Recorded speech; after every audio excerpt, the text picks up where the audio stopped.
போவாரும் இறைவாரும் எங்கள் மத்தியிலே போவாரும் இறைவாரும் எங்கள் மத்தியிலே.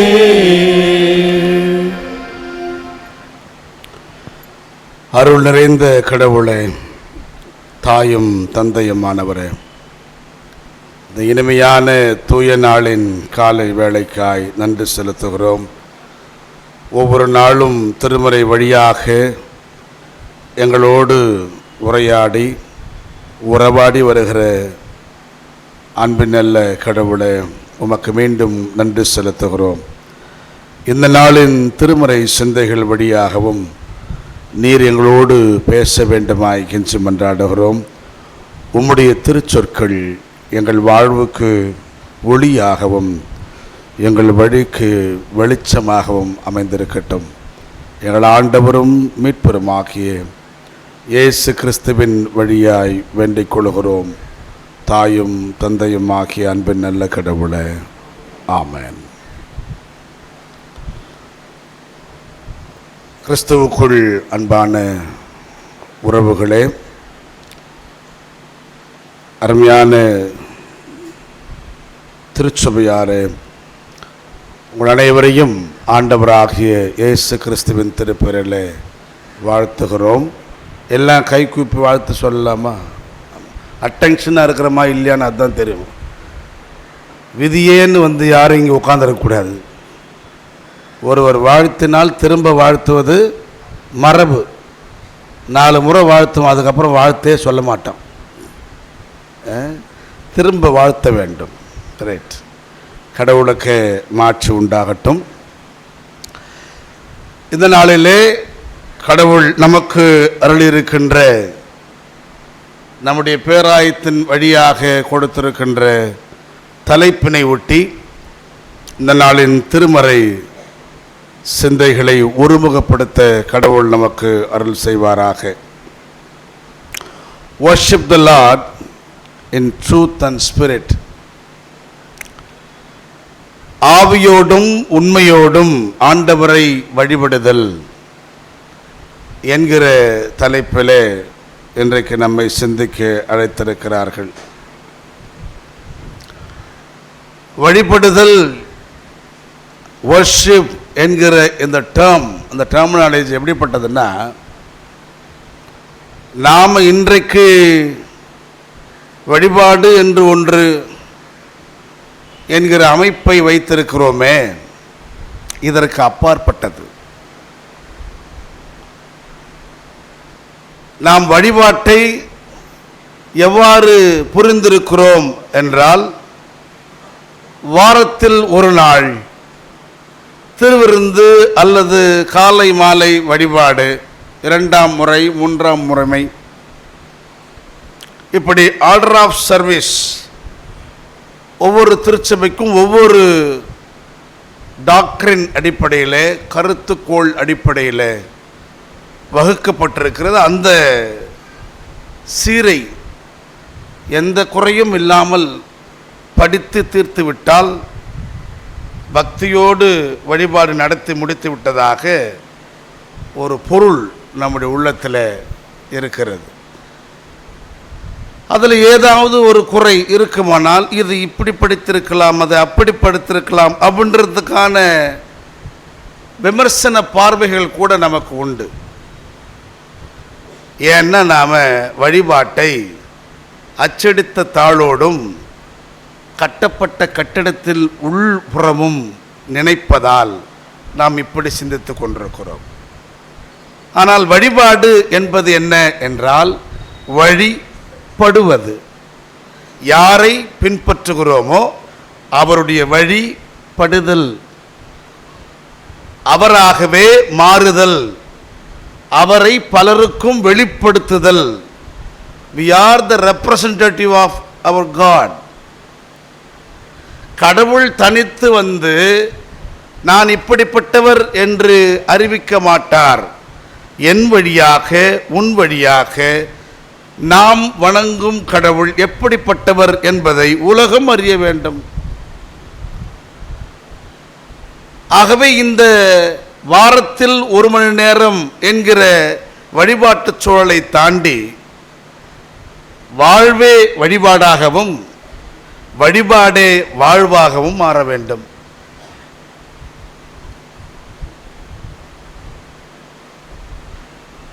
இந்த வாரத்துக்கு ஒரு நாள் அல்லது 1 மணி நேரம் பக்தியோடு நாம் வழிபட்டு செல்லுகிறோம். இதிலே நம்ம ரொம்ப ஜாக்கிரதையாக இருக்கணும், நமக்கு கடவுள் கொடுத்த ஓய்வு நாள் என்றெல்லாம் புனிதப்படுத்தி அதை வைத்திருப்பதனால இந்த 1 மணி நேரத்தை தவிர மற்ற மணிகளை குறித்து நாம் கவலைப்படுவதில்லை. ரொம்ப ஓவர் புனிதம் எப்பவுமே இப்படி தான் ஆகிடும். அந்த 1 மணி நேர புனிதம் மீதி இருக்கிற 6 நாள் 23 மணி நேர புனிதத்தை கெடுத்து விடுகிறது. அதை பற்றி கவலைப்படுறதில்லை.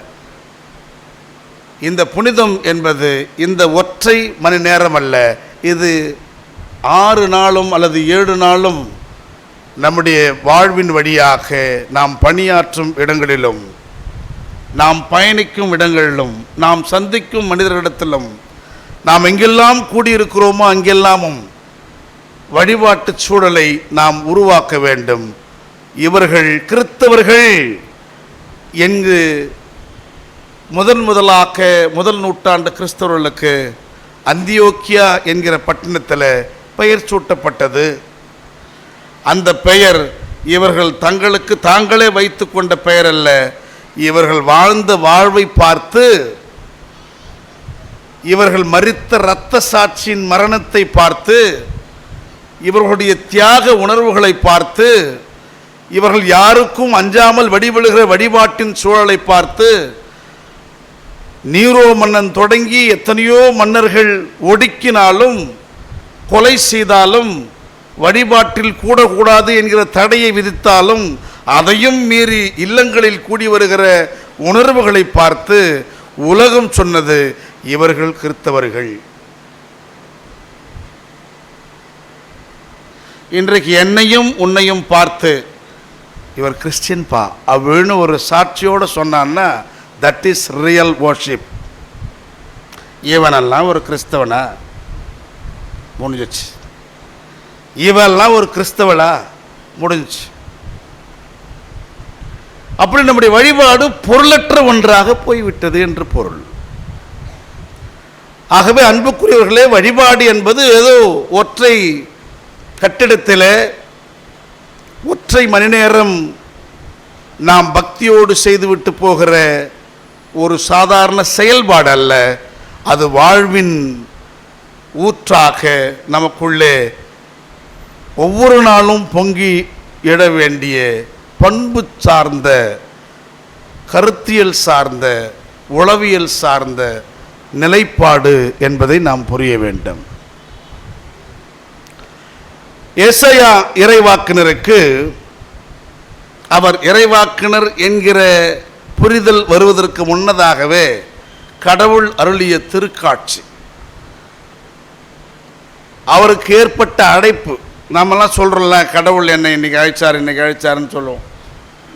அந்த அழைப்பின் காட்சியை ஏசாயா ரொம்ப அழகாக விவரிக்கிறார். அவர் அந்த பகுதி ரொம்ப அழகாக தொடங்கும்.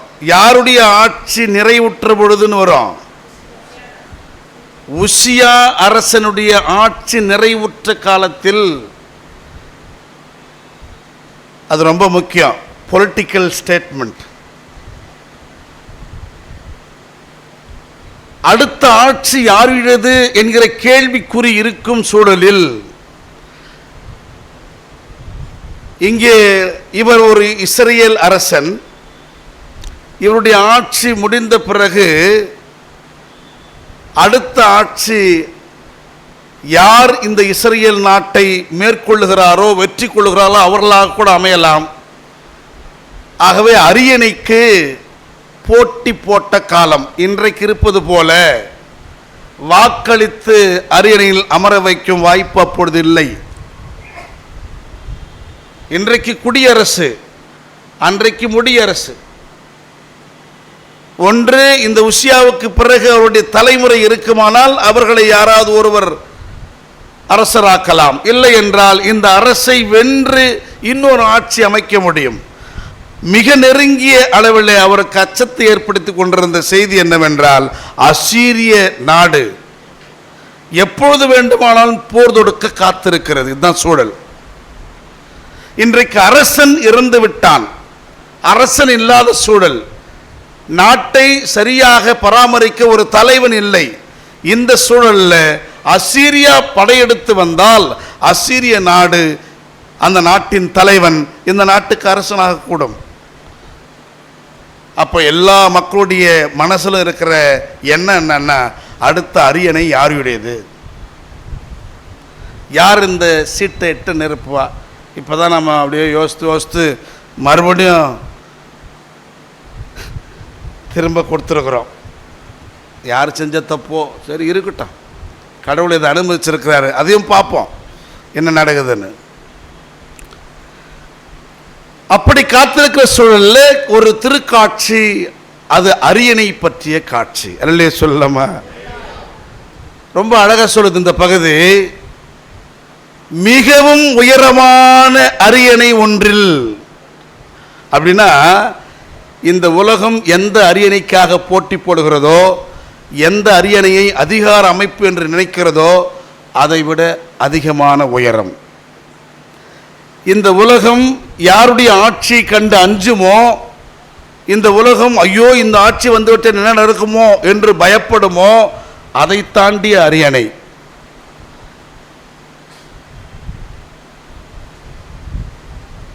அப்ப இந்த அரியணையில் அமர்ந்திருக்கிற இந்த தலைவன் யார் என்றால் கடவுள்.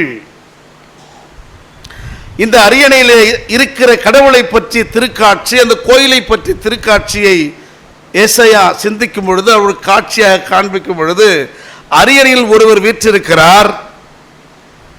அவர் மிகவும் ஒளி நிறைந்தவராய் இருக்கிறார். அவருடைய தொங்கல் ஆடைகள் அப்படியே ஆலயத்தை முழுவதையும் இட்டு நிரப்பியிருக்கிறது.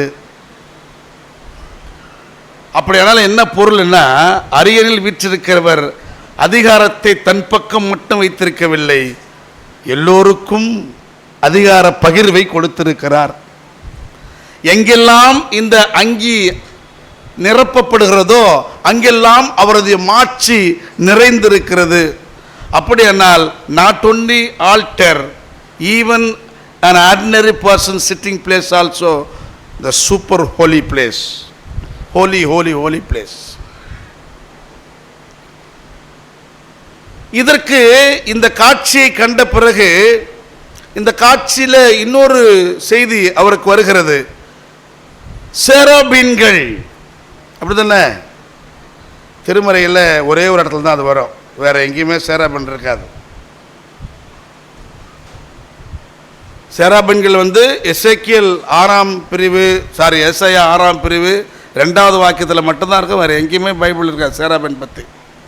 கேருபீன்கள் இருக்கும். சேராபீன்களை குறித்த காட்சி. சேராபீன்கள் எனும் பொழுது அதற்கு இடுகிற ஒரு பொருள் என்னவென்றால், இந்த உலகம் அறுதிட்டு சொல்லாத ஆற்றல் நிறைந்தவர்கள் அர்த்தம். The most powerful men R person. மென்னு ஏன் சொல்லணும்? ஆணுக்கு தான் பவர் இருக்குமாண்ண, அதுலேயே சொல்லாம. அதனால தான் சேர்மன் சொல்லக்கூடாது, சேர்பர்சன். இன்னைக்கு யார் சேர்பர்சன் நம்மளுக்கு?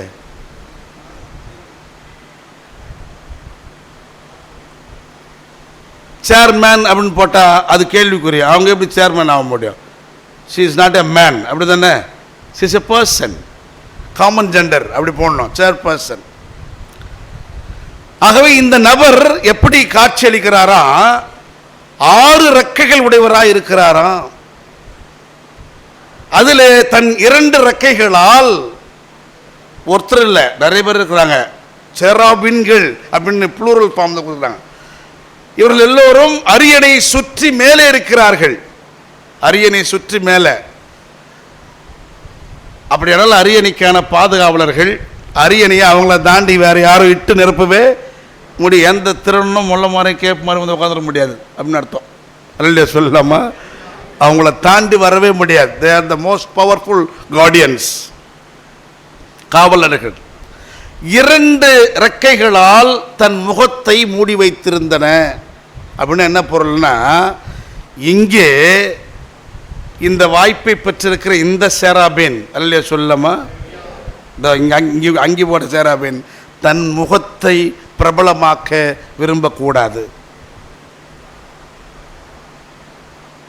எத்தனையோ சேராபீன்கள் தங்களை வழிபடும் அளவுக்கு உயர்ந்திருக்கிறார்கள். நானே கடவுள் அப்படின்னு சொல்கிற லாரியெல்லாம் வந்து போட்டான், அல்ல சொல்லமா. ஆமாம், கேள்விப்பட்டிருப்பீங்க லாரியை. ஆகவே உங்களுக்கு அருளப்படுகிற இந்த வாய்ப்பு உங்களை மறைத்து கடவுளை காட்ட வேண்டும், உங்கள் முகம் பிரபலப்பட வேண்டும் என்று தம்பட்டை அடிக்கக்கூடாது. நீங்கள் மறைந்து கடவுள் வெளிப்பட வேண்டும். இன்னொரு 2 ரெக்கைகளால் தங்கள் கால்களை அடக்கி வைத்திருந்தன. அப்படின்னு அர்த்தம், உன் எண்ணப்படி, உன் சொல்படி, உன் சிந்தைப்படி கால் போன பாதையில் நீ போகக்கூடாது.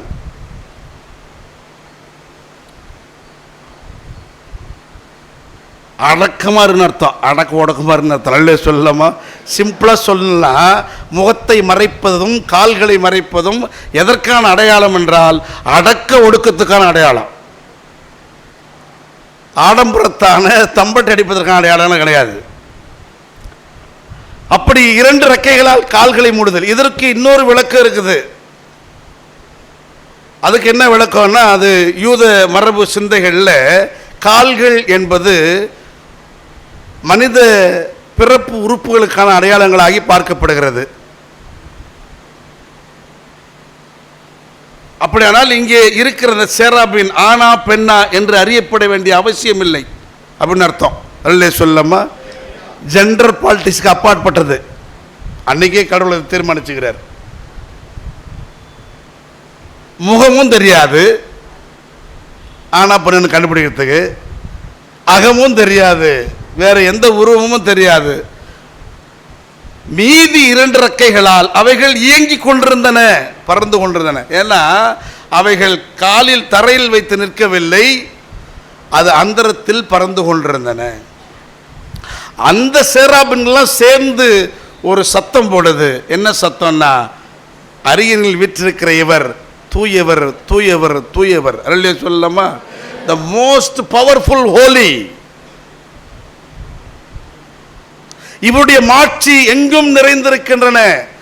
ஆலயத்தை அவருடைய அங்கி இட்டு நிரப்பியது என்றால், இங்கிருந்து பெறப்படுற அத்தனை மாட்சியும் புறப்பட்டு செல்லும் பொழுது எங்கெங்கெல்லாம் போதோ அது வழியெல்லாம் என்ன பண்ணோம், ஒரு ஆறு போவது போல, ஒரு துணை ஆறு போவது போல.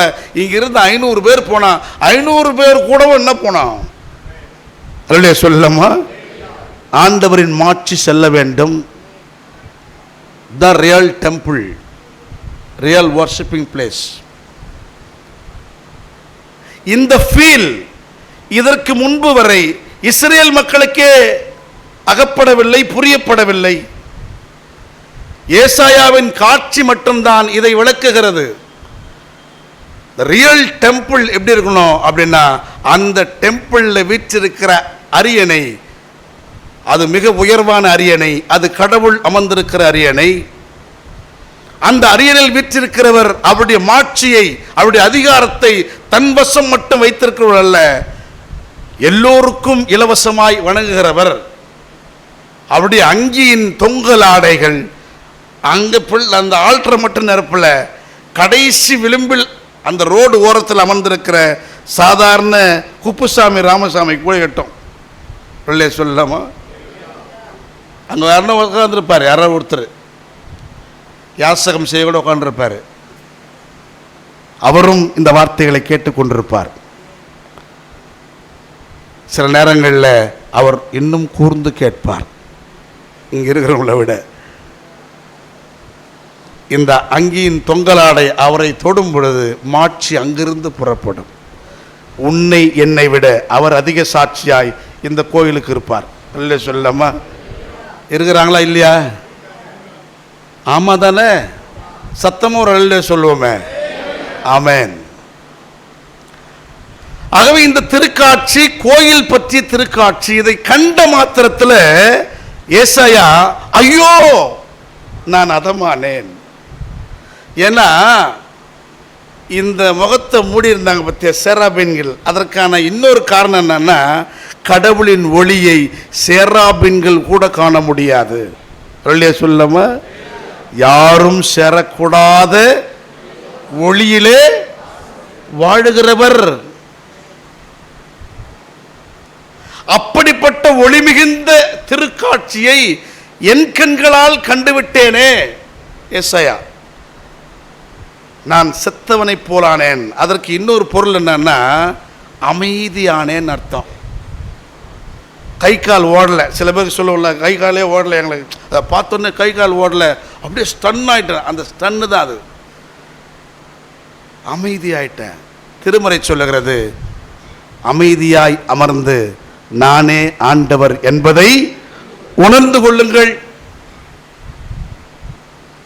வசனம் ஞாபகதாமா? அமைதியாய் அமர்ந்து நான் ஆரவரெல்லாம் பண்ணாதீங்கன்னு அர்த்தம். அல்ல சொல்லமா? ஆண்டவருக்கு முன்னால் ஆரவரம் பண்ணாத. சேராபீன்களுக்கே அந்த அதிகாரம் இல்லை. ஆகவே உண்மையான இந்த டெம்பிள் அதனுடைய அட்மாஸ்பியர் எப்படி இருக்கணும் அப்படின்னா, கடவுளின் மாட்சியால் நிறைந்த ஒன்றாக, அமைதியே உருவான ஒன்றாக இங்கிருந்து புறப்பட்டு போகும் பொழுது கிளை ஆறுகளைப் போல செல்லுமிடமெல்லாம் பரவ வேண்டும். சொல்லாமா? எசேக்கியேல் அதுதான் அந்த தண்ணீர் பற்றிய காட்சி உங்களுக்கு நினைவு வரும். கோயிலிருந்து ஆல்டர்லேருந்து புறப்பட்டு அப்படியே பொங்கி ஓடும் தண்ணீர். நாம் உண்மையாய் உணர்வோம். கடவுளின் திருமாட்சி அந்த கேட்டை தாண்டி போயிருக்குதா? என்னால் உன்னால் கேள்விக்குறிதானே? அல்லது கடவுளின் திருமாட்சி இந்த கேட்டுக்குள்ளேயே என்னாலும் உன்னாலும் உணரப்பட்டிருக்கிறதா? At least are we experience the holy of God, the presence of God. சும்மா ஏதோ விதி ஏன்னு கோயிலுக்கு வர்றது. ஏன்னா பக்கத்து வீட்டுக்காரன் கேட்பான், என்ன பிரதர் ஞாயிற்றுக்கிழமை மார்டின் நீங்கள் போலியா கோயிலுக்கு அப்படின்னு கேட்டுருவான். வெக்கமாக இருக்கும். அதனால் விதியேன்னு வந்து உட்கார்றது சிலர் வந்து உட்காந்தாலும் வந்ததை தின்னு விதி வந்தால் சாமி என்னவோ யாரு எவனோ சத்தான், எவனோ வந்தால் எவ்வளோ போகலாம், எதற்கு வந்து அமர்ந்திருக்கிறோம் என்று புரியாத அளவுக்கு கூட நம்முடைய வழிபாடு பொருளற்று போயிருக்கிறது என்பதற்கு இந்த திருக்காட்சியை கண்ட பிறகு நாம் உள்ளத்தில் உணர வேண்டிய ஆவிக்குரிய ஆற்றல் நம்மை தட்டி எழுப்புகிறது. அனல் பொங்க சிந்திக்கிறோம், ஆண்டவரே உம் திருமாட்சி இவ்வளவு பெரிதா? இதை நான் இன்று வரை உணர்ந்திருக்கிறேனா? செராபீன்களுடைய திருக்காட்சி எப்படிப்பட்டது? அரியணையில் வீற்றிருக்கிற ஆண்டவரின் திருக்காட்சி எப்படிப்பட்டது? அது எல்லோருக்கும் அதிகாரத்தை பரப்புகிறது. ஆனால் நீயும் நானும் அதிகாரத்தை நேங்கையிலே உங்கையிலே பாக்கெட்டில் வச்சுக்கிறோமே. இல்லை, அதிகார பகிர்வு எங்கே இல்லையோ அங்கே ஆண்டவர் இல்லைன்னு அர்த்தம். ஸோ கோயிலை பற்றிய திருக்காட்சியை நம் கண்ணுக்கு முன்னால் ஏசாயா சொல்லிவிட்ட பிறகு சமாரிய தோழியோடு இயேசு பேசுகிற உரையாடலை சிந்திக்கலாம். ஆண்டவர் இயேசு கிறிஸ்து வழக்கமாக யூதர்களோ அல்லது கலிலேயாவில் இருக்கிற யூதர்களோ யூதேயாவிலிருந்து கலிலேயாவுக்கு போவதற்கு சமாரிய வழியாக போக மாட்டார்கள். வரலாற்று குறிப்பு. ஏன் அப்படின்னா, சமாரியா வழியா போனா தீட்டு. யாருக்கு? யூதேயாவில் இருக்கிற சோகால்டு அவாள்களுக்கும் கலிலேயாவில் இருக்கிற சோகால்டு இவாள்களுக்கும். யாரு? சூத்திரர் போலவங்க, இந்த இடைநிலை சாதியினர் அப்படின்னு சொல்லணும். அவங்கள சாதியை கற்பித்த பிசாசுகளுக்கும் சாதியை உள்வாங்கியிருக்கிற பிசாசுகளுக்கும் சேரி வழியாய் போனால் தீட்டு. உள்ளத்தில் அப்படி ஒரு எண்ணம். ஆகவே வழக்கமாக யூதேயாவிலிருந்து புறப்பட்டு போகிற ஒருவன் கலிலேயாவுக்கு போக வேண்டுமானால் நேர் வழியா போகாம, சமாரியா வழியா போகாம சுத்தி ஒரு 15 கிலோமீட்டர் சுத்தி தான் போவானா. கலிலேயா இருக்கிற ஒரு சூத்திரன் யூதேயாவுக்கு போனாலும் அப்படிதான் போவானா. ஆனால் என் ஆண்டவர் இயேசு கிறிஸ்து அல்லேலூயா சொல்லாம திட்டமிட்டு சமாரியாவுக்கு போகிறார். For what purpose he is going? Nothing. Just to interact with that lady. That's all. நீங்கள் நல்லா படிங்களேன் அந்த 4th சாப்டர். எதுக்கியா இயேசு அந்த வழியாக போனார்? வழக்கமாக யாரும் போகிறது இல்லையே. வழக்கமாக போகாத வழியில் இயேசு ஏன் போனாருன்னா வேற எதுக்கும் போலங்க. அந்த அம்மா கிட்ட பேசவும் அந்த பேச்சுவார்த்தை வழியாக 2 நாள் அங்கே தங்கவும் போனார். அல்லே சொல்லாமா. யாருக்கிட்ட பேசினால் தீட்டு என்றானோ, யார் வாழும் இடத்தில் போனால் தீட்டு என்றானோ, அங்கே போய் பேசி அங்கே போய் 2 நாள் வாடுகிறார். அல்லே சொல்லாமா. அப்படின்னா அவங்க வீட்டில் இருக்கிறதெல்லாம் சாப்பிட்டுருப்பாரு. ஆமென். சரி, இந்த சந்திப்பு எப்படிப்பட்டது? வரலாற்று சிறப்பு மிக்கது. ஏறக்குறைய கிமு 1600ஆம் ஆண்டு தொடங்கி ஆண்டவர் இயேசு கிறிஸ்து பிறந்த அந்த ஆண்டுகள் வரை ஏறக்குறைய 1600 ஆண்டு இந்த யூதர்களுக்கும் இந்த சமாரியர்களுக்கும் கொடுக்கலும் இல்லை, வாங்கலும் இல்லை. 2 பேரும் ஒருவரை ஒருவர் பார்த்தால் பகையாளிகளாக பார்த்துக் கொள்வார்கள். அந்த அளவுக்கு பகை. இங்கே ஒரு யதார்த்தத்தை சொல்ல வேண்டுமானால், இந்த பகை யாருக்கும் யாருக்கும் உரியது அப்படின்னா நெடில் பாவுக்கும் குரில் பாவுக்கும் உரியது. இந்திய சமூகத்தில் விளங்கிடுச்சா உங்களுக்கு? விளங்கிட்டா கடவுளுக்கு மாட்சி. நெடில் பா என்றால் இங்கே தீண்டாமையை விதைத்த, சாதியை விதைத்த பார்ப்பனனுக்கும் அதை தொன்று தொட்டு எதிர்த்து வருகிற பறையனுக்கும் இருக்கிற கிளாஸ். ஏன்னா திருமறை சொல்றது அப்படியே சொல்லி ஆகணும். இவனை கண்டா அவனுக்கு பிடிக்காது, அவனை கண்டா இவனுக்கு பிடிக்காது.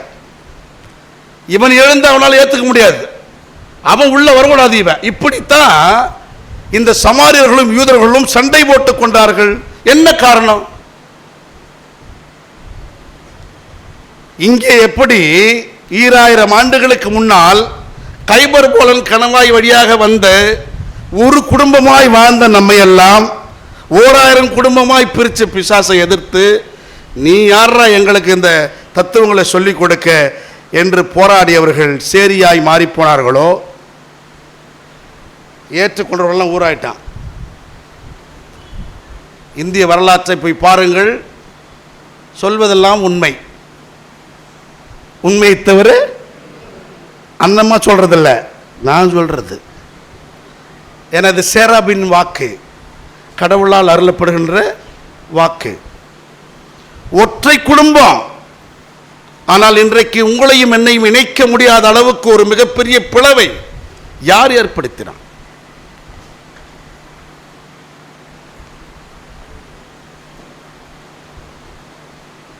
இப்படி முரண்பட்டு இருக்கிற இந்த 2 சமூகங்களுக்கு இடையே இயேசுவின் நிலைப்பாடு என்ன? இயேசு தெரிந்தோ தெரியாமலோ இந்த உலகத்திலே வந்து பிறந்த ஒருவராய் இருந்ததுனால அவரை எல்லாம் சேர்ந்து நம்மால்றான் ஆகிட்டான். அல்லே சொல்லாமா, சத்தமா சொல்லுங்க. யார் அவரு அப்படின்னா? அவர் யாரு அப்படின்னா நம்மால் ஆகிட்டான்ல. அவர் யாரு? உலக அடையாளம் அவருக்கு என்ன? யூதே ரோஜசிங்கம் போயிட்டா பாடுறமா இல்லையா? ஒரு யூதர் அப்படின்னு ஆகிட்டான். உள்ளபடி அவர் யூதரா? திருமறை ஆதாரப்படி, விசுவாச முதிர்ச்சிப்படி அவர் யூதரா? சொல்லுங்க. பதில் இல்லை. படிக்கணும். சொல்லாம படிக்கணும். அடுத்த வாரம் சொல்லுங்க, இயேசு யூதரா இல்லையா அப்படின்னு சொல்லணும். நான் இப்போ சொல்ல போகிறதில்ல. அவர் யூதர் இல்லைன்ட்டு கடந்து போயிடுறேன். அடுத்த வாய்ப்பு கிடைக்கும்போது சொல்கிறேன். அவர் யூதர் இல்லை, அவ்வளோதான், அப்படி சொல்லிட்டு போயிடுறேன். அவர் யூதரா இல்லையான்றதை நீங்கள் சொல்லுங்கள் எனக்கு. அப்போ ஏன் நம்ம யூதர் ராஜசிங்கன் பாடுறோம்? அதனால் அவர் ஒரு ரெப்ரசன்டேட்டிவாக மாறிட்டார் உலகத்துக்கு. யாருடைய ரெப்ரசன்டேட்டிவ் அப்படின்னா யூதர்களின் ரெப்ரசன்டேட்டிவ்.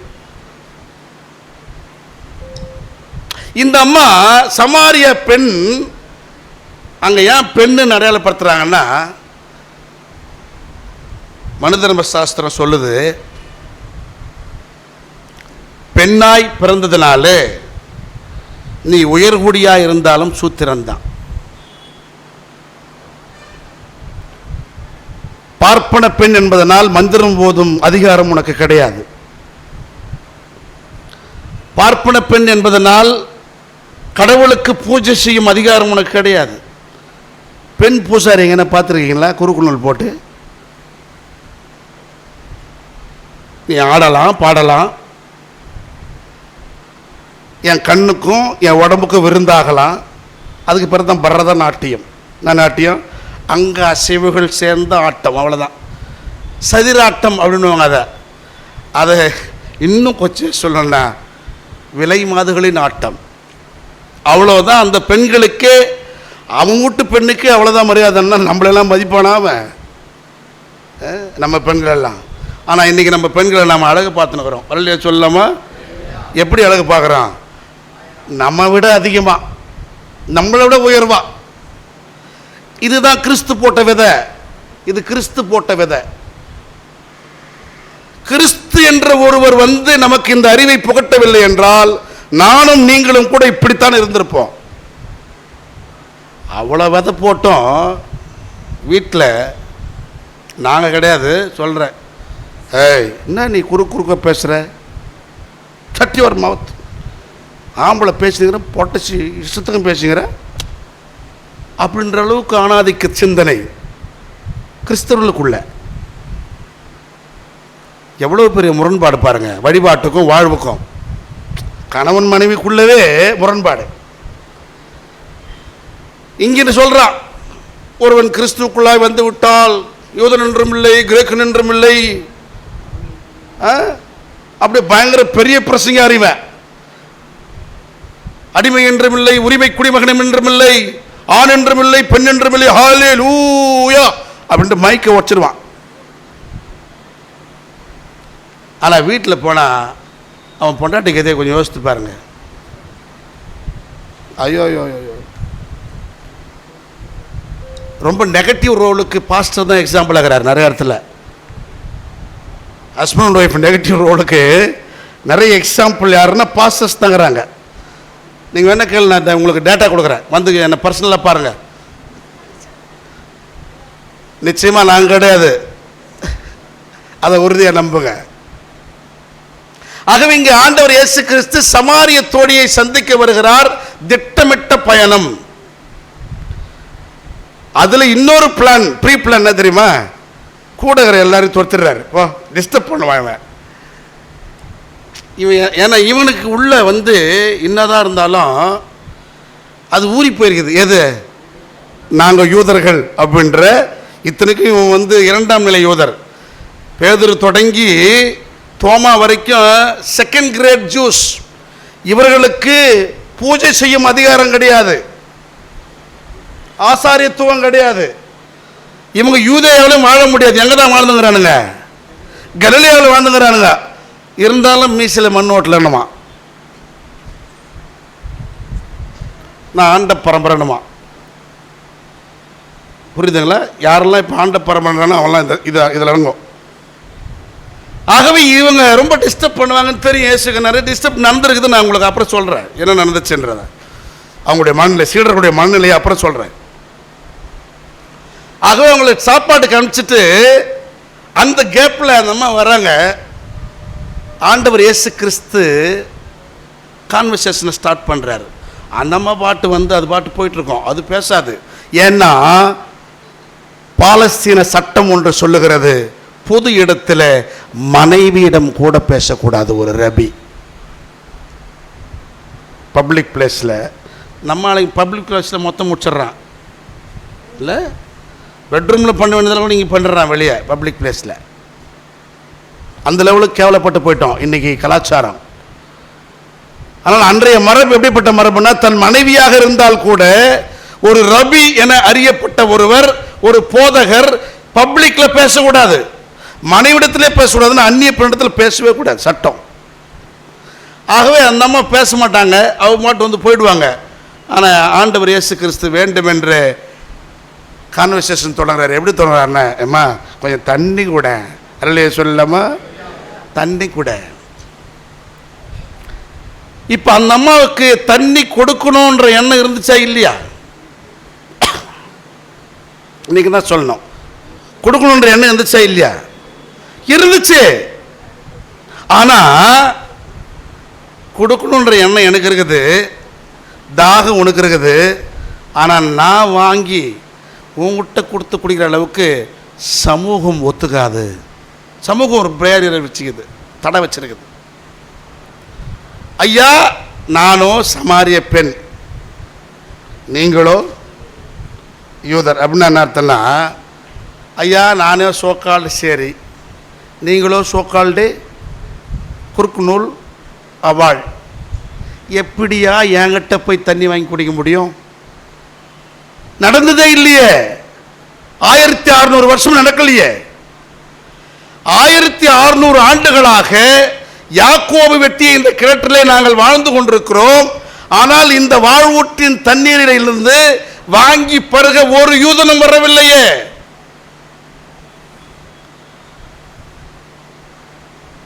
சமாரியாவை தீட்டு என்று புறக்கணித்து விட்டார்களே, சமாரியாவின் பக்கம் கூட திரும்ப மாட்டார்களே. கிராமங்களில் ஜாத்திரன்னு நடக்கும், திருவிழா, சாமி தூக்குற திருவிழா. இவன் தான் முன்னால் நின்று மூளை அடிச்சுன்னு போய் நிற்பான். இவன் தான் அந்த சாமியை தூக்கின்னு போவான். அந்த பல்லாக்கு மேலே ஒரு குறுக்கு நூல் போட்டு ஒருத்தன் வைத்தியம் காட்டு நிற்பான். இவன் கெஞ்சுவான், என்னாண்ட நாங்கள் இருக்கிற பகுதி பக்கம் இப்படி திரும்புங்க சாமியை, எங்கள் வீட்டு பக்கம் வர தேவையில்லை, எங்கள் ஊர் தெருவுக்கு வர தேவையில்லை, நாங்கள் வாழுகிற பகுதிக்கு சாமி வர வேண்டாம், நாங்கள் இருக்கிற பகுதியை பார்க்க திருப்புங்க, நாங்கள் நெய்வேத்தியம் காட்டுகிறோம் கெஞ்சுவான். ஒரு நாளும் இது வரைக்கும் திருப்புனதில்லை. ஏன்னா திரும்பினா சாமி தீட்டாயிடுமா. நான் வாழுகிற பகுதி பக்கம் திரும்பினா சாமி திட்டம் தான், அது சாமியாது. அப்போ யார் பவரு? நான் தான் பவரு. சொல்றமா, நான் பவரு. என்னை பார்த்தாலே தீட்டாயிடும்னா அது என்னன்னு புரியலையே. இந்த கற்பித்தல் எங்கிருந்து வந்துச்சு? ஆகவே இந்த யூதருக்கும் சமாரியருக்கும் இப்படி ஒரு உறவே இல்லாத சூழல்ல இவர் தண்ணீர் கேட்கறது இந்த அம்மாவுக்கு பெரிய பெரிய கான்ட்ரடிக்ஷன் ஏற்படுத்திடுச்சு உள்ளத்தில். ஐயா எனக்கு தண்ணீர் கொடுக்க விருப்பம் இருக்கிறது, உங்களுக்கு தாகம் இருக்குதுன்னு தெரியுது, நான் வறண்டு போயிருக்குது, ஆனால் நான் கொடுத்தால் நீங்கள் வாங்கி பருகினால் உலகம் ஒத்துக்கொள்ளாது, பெரிய பிரச்சனையாயிடும். புலி பசித்தாலும் புல்ல திங்காது அப்படின்னு என்ன அர்த்தம்? அப்படின்னா என்ன அர்த்தம்? யதார்த்தம் தானே. புலி என்னைக்கு இங்கே புல்ல திங்கும்? புலியுடைய நேச்சர் என்ன? மாம்சத்தம்ன்றது. அதுக்கு பேர் கார்னிவோரஸ் தானே. கார்னிவோரஸ் ஆம்னிவோரஸ், அது கார்னிவோரஸ். கார்னிவோரஸ்ன்னு நான் படிச்சு ரொம்ப நாள் ஆகுதுங்க, அதனால் எனக்கு நினைவு வரல. Herbivorous, carnivorous, omnivorous. நாமெல்லாம் ஆம்னிவோரஸ், மொத்தமாக சாப்பிடுவோம், எதை கொடுத்தாலும் சாப்பிட்ருவோம், வெஜ்ஜு நான்வெஜ்ஜு எல்லாம் சாப்பிட்ருவோம். நாம் ஆம்னிவோரஸ். சிங்கம் புள்ளி கரடிலாம் கார்னிவோரஸ். அது என்னைக்கு இங்கே புல்ல சாப்பிடும்? சாப்பிடாது. அதையா பழமொழியாக்குன? காரணம் இருக்குது. அதை சொல்லி இதை சொல்றது. புலி பசித்தாலும் புல்லை திங்காது. சோக்கால்டு அவள் பட்டினியாய் கிடந்தாலும் சோக்கால்டு இவாள் வீட்டில் பச்சை தண்ணி பருக மாட்டா.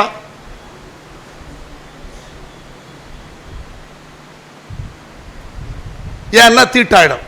தண்ணி கூட விட தீட்டு பாவீங்களா? வர்ற ஆத்திரம் சேராபனுக்க கோவம் வருது. அல்லையே சொல்லவா? ரைட்.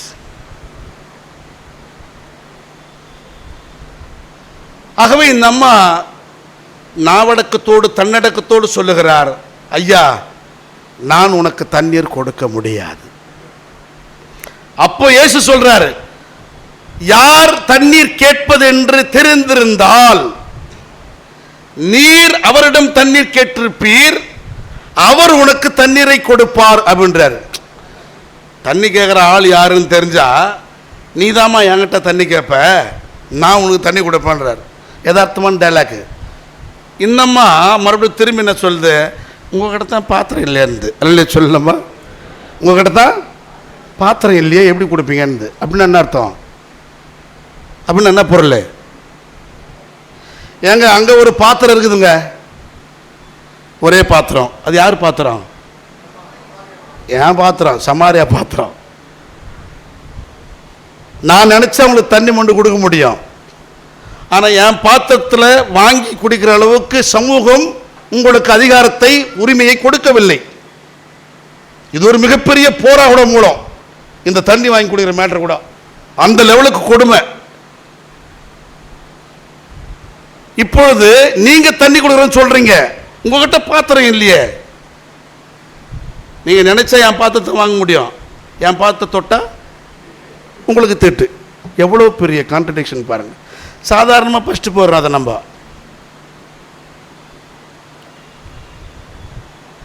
இவ்வளோ பெரிய முரண்பாட்டுக்கு பிறகு இயேசு மீண்டும் அந்த அம்மாவோடு தொடர்ந்து உரையாடுகிறார். The purpose of உரையாடல் வேற ஒன்றும் இல்லை, who is God, which is real worship அப்படின்றது தான். அந்த டெட் எண்டில் அப்படி தான் முடியுது. இந்த டைலாக்கெல்லாம் பேசி முடித்தோடனே அப்போ அந்த அம்மா சொல்கிறாங்க, அப்படின்னா ஆண்டவரே எனக்கு அந்த தண்ணியை நீங்கள் கொடுங்க. அதுதான் இன்றைக்கி சாப்டர் ஸ்டார்ட் பண்ணுது.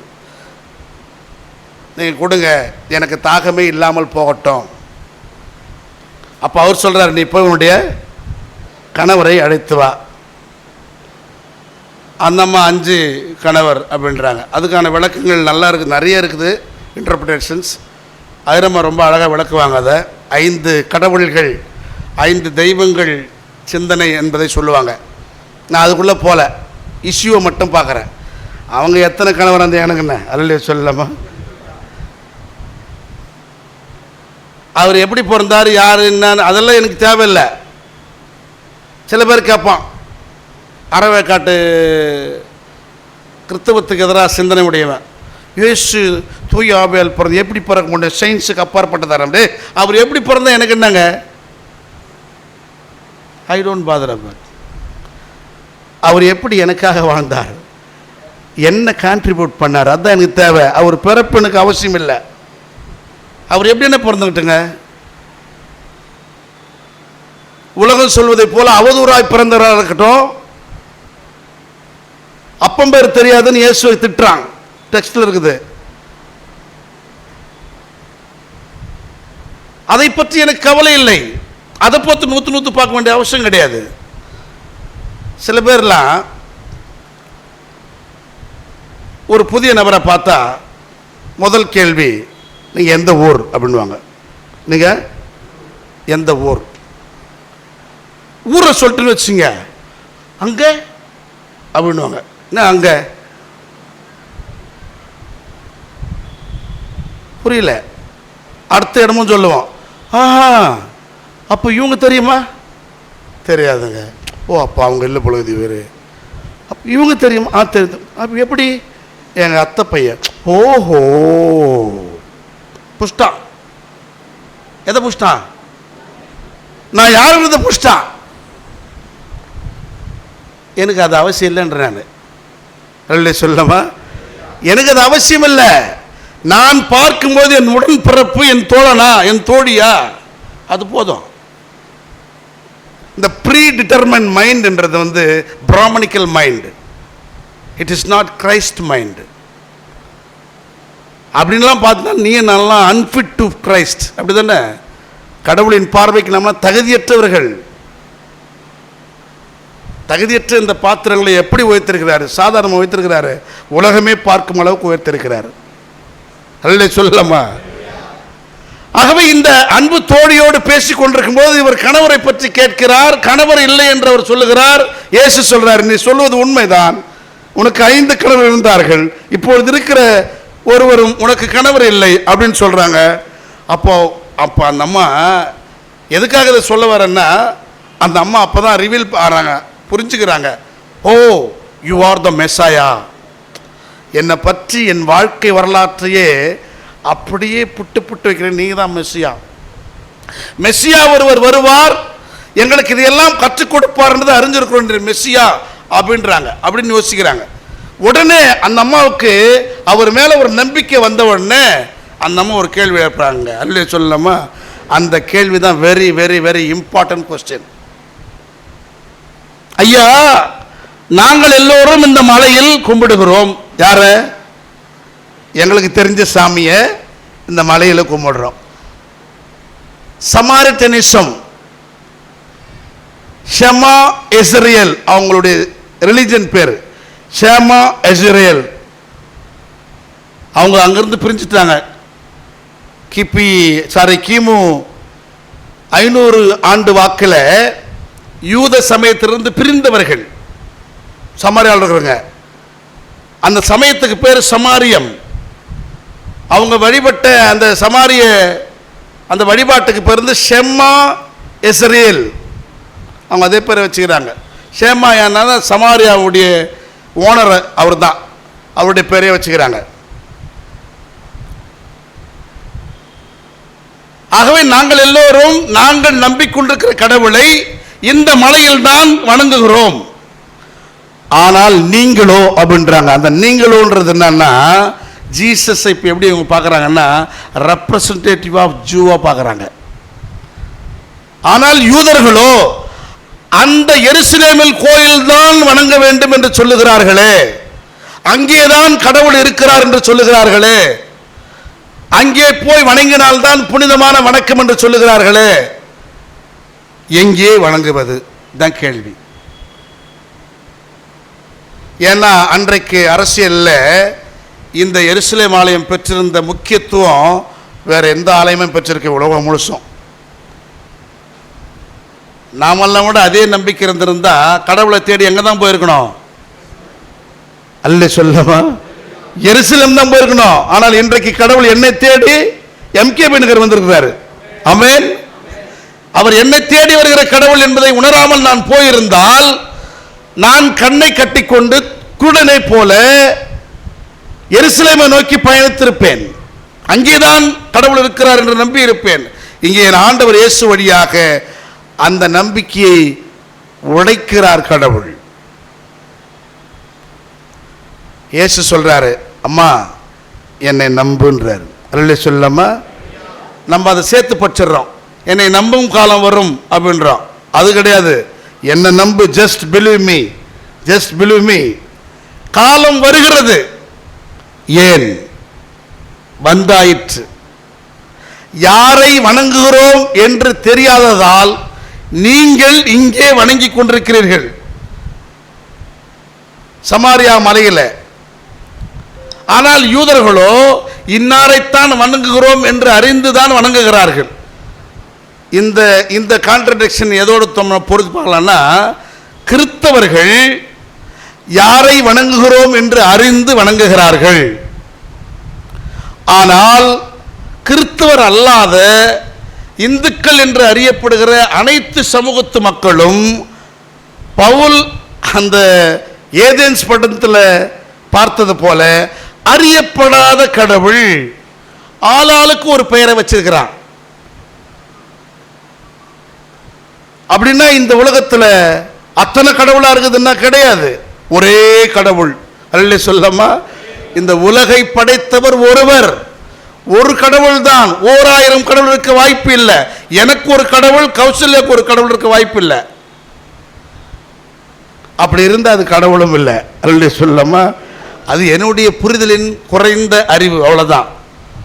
ஆகவே அறியப்படாத கடவுள் என்று நீங்கள் சொல்லுகிறீர்களே, யாரை வணங்குகிறோம் என்று தெரியாததால் நீங்கள் இந்த மலையில் தான் இருக்கிறார் என்று நினைக்கிறீர்கள். அவர்கள் தெரிந்தே தான் வணங்குகிறார்கள், அவர்கள் அந்த கோயில் வணங்குறாங்க.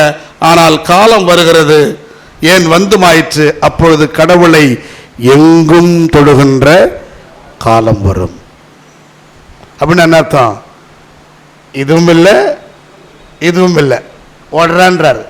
இந்த ரெண்டுமே நேர் எதிர் துருவங்கள். இந்த ரெண்டால தான் உலகமே கலகம் ஏற்பட்டுனுக்குது. இந்த ரெண்டுமே உடைக்கிறார். அவர் எங்கும் தொழுகின்ற காலம் வரும். ஏன்னா அவர் ஆவியானவர். அவர் எப்படி? அவர் spirit, is like a spirit. அந்த ஆவியை எங்கேயாவது அடைச்சி வைக்க முடியுமா? இங்கேதான் இருக்குதுன்னு சொல்ல முடியுமா? அவர் எங்கும் நிறைந்திருக்கிறார். ஆகவே ஆவியாய் இருக்கிற, உருவமற்றிருக்கிற அந்த கடவுளை ஒரு உருவத்தில் பொருத்தி பார்த்து, ஒரு இருப்பிடத்தில் நிறுத்தி பார்த்து, இங்கேதான் கடவுள் இருக்கிறார் என்று சொல்லுகிற நம்பிக்கை பொய்யானது, தவறானது. ஆகவே கடவுளை எங்கும் தொழுகின்ற காலம் வரும். ஏனென்றால் அவர் உருவமற்றவர். அவரை தொடுகிற எல்லோரும் அவருடைய உண்மை இயல்புக்கேற்ப அவருடைய உள்ளத்தில் தான் தொழ வேண்டும். ஆகவே உள்ளம்தான் ஆலயம் என்று இயேசு இங்கே பறைசாற்றுகிறார். நீங்கள் நினைக்கிற மலை ஆலயம் அல்ல, அவர்கள் சொல்லுகிற கட்டிடம் ஆலயம் அல்ல. உண்மையான வழிபாட்டுக்குரிய ஆலயம் உன்னுடைய என்னுடைய உள்ளம் என்று இயேசு சொல்லுகிறார். அல்ல சொல்லமா? ஆகவே அவரை வழிபடுகிறவர்கள் அவருடைய உண்மை இயல்புக்கேற்ப உள்ளத்தில் தான் வழிபட வேண்டும். உள்ளத்தில் வழிபடாத கடவுளை நீ எந்த புனித தலத்தில் போய் வழிபட்டாலும் அது வழிபாடு இல்லை. தலங்களுக்கு மகிமை சேர்ந்து உன்னாலும் என்னாலும் பணம் சேருது, அவ்வளவுதான். 5 ஆண்டுக்கு ஒரு முறை திருப்பதிக்கு 6 ஆட்சி வந்தாலும் கோயிலில் புனரமைப்பு செய்வாங்க. என்ன காரணம்? பக்திலையா? இப்போ வந்துருக்கு சந்திரபாபு நாடு. அந்த சந்திரபாபு கண்டிப்பாக முதல் பட்ஜெட் எதுக்கு ஒதுக்குவார் தெரியுமா? திருப்பதி கோயில் புனரமைப்பு ஒதுக்குவார், ரெனிவேஷன் ஃபார் டெம்பிள். ஏன்? பக்தியா?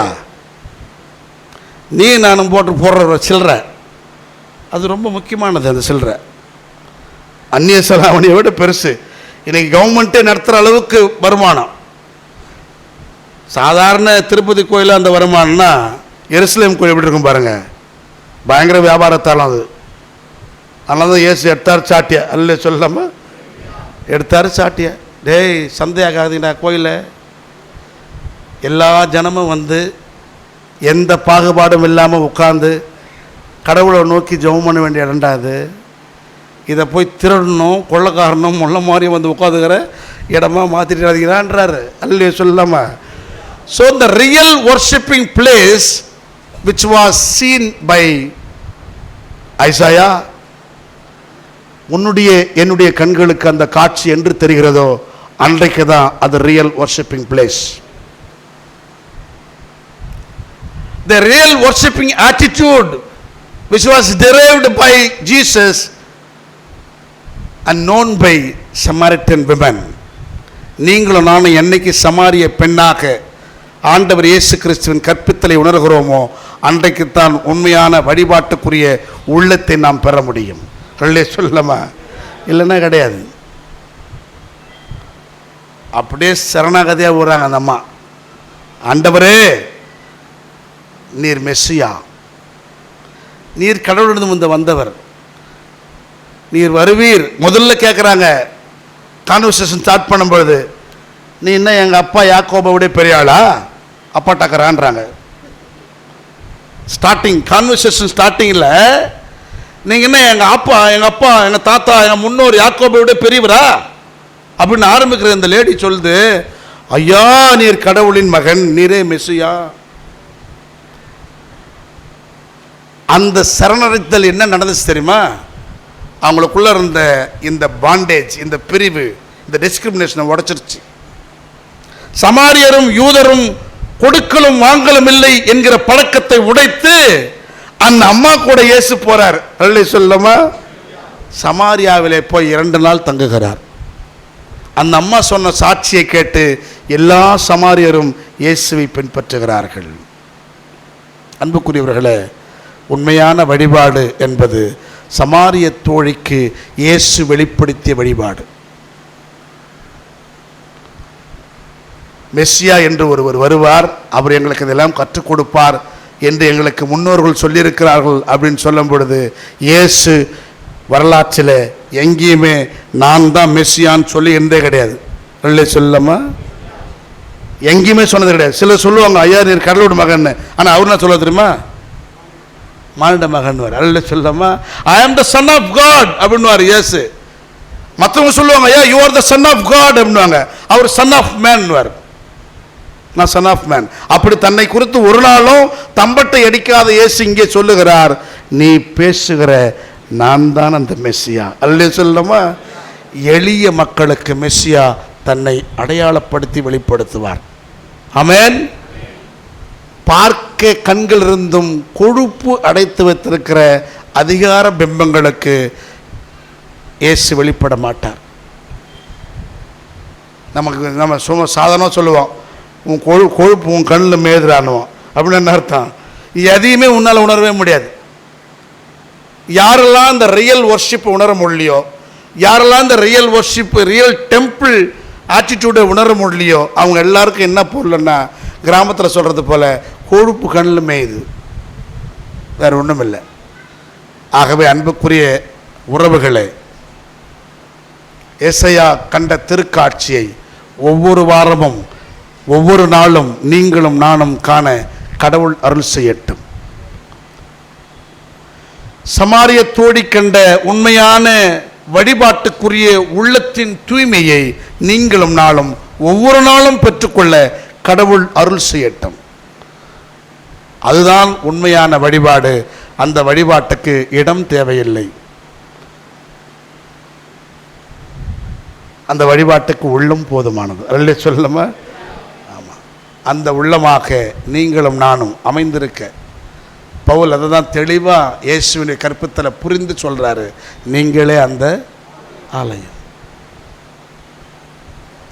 ஆகவே ஒவ்வொருவரும் ஆலயமாக, வழிபாட்டுக்குரிய இடமாக, ஆண்டவர் ஆசையாய் வந்து தங்குகிற உள்ளமாக நம்முடைய உள்ளத்தை தூய்மையாக்கி கொள்வோமானால் நிச்சயம் நிச்சயம் இந்த ஆலயம் ஒருவராலும் இடித்து தள்ளப்படாத, ஒருவராலும் அழிக்க முடியாத நிலையான ஆலயமாய் எப்பொழுதும் இருக்கும். அந்த திருமாட்சியை நீங்களும் நானும் பெற்றுக்கொள்ள, அதன் வழியாக கடவுள் மாட்சி அடைய நாம் நம்மை கடவுளத்தில் ஒப்படைப்போம். தலைகளை தாழ்த்தி ஆண்டவரின் திருக்கரத்தில். அருளும் பரிவும் நிறைந்த கடவுளே, தாயும் தந்தையுமானவரே,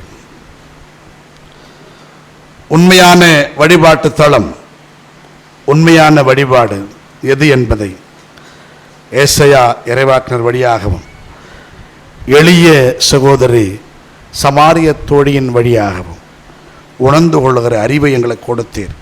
உமக்கு நன்றி செலுத்துகிறோம். தொடர்ந்து ஆண்டவரே உம்முடைய தெய்வீக ஆற்றலை எங்களுக்கு கருளி ஒவ்வொரு நாளும் இந்த திருக்காட்சியை எங்கள் கண் முன்னால் நாங்கள் நிறுத்தவும், ஒவ்வொரு நாளும் உண்மையான வழிபாட்டுக்குரிய உள்ளங்களை நாங்கள் பக்குவப்படுத்தி கொள்ளவும் எங்களை வழிநடத்தும், பாதுகாத்து கொள்ளும். இந்த உலகின் எந்த தீமையும் எங்களை ஆட்கொள்ளாதபடிக்கு நாங்கள் தீமையிலிருந்து விலகி நிற்க அருள் தாரும். எங்கள் ஆண்டவரும் மீட்பருமாகிய இயேசு கிறிஸ்துவின் வழியாய் வேண்டிக் கொள்கிறோம். தாயும் தந்தையும் ஆகிய அன்பின் நல்ல கடவுளே, ஆமென்.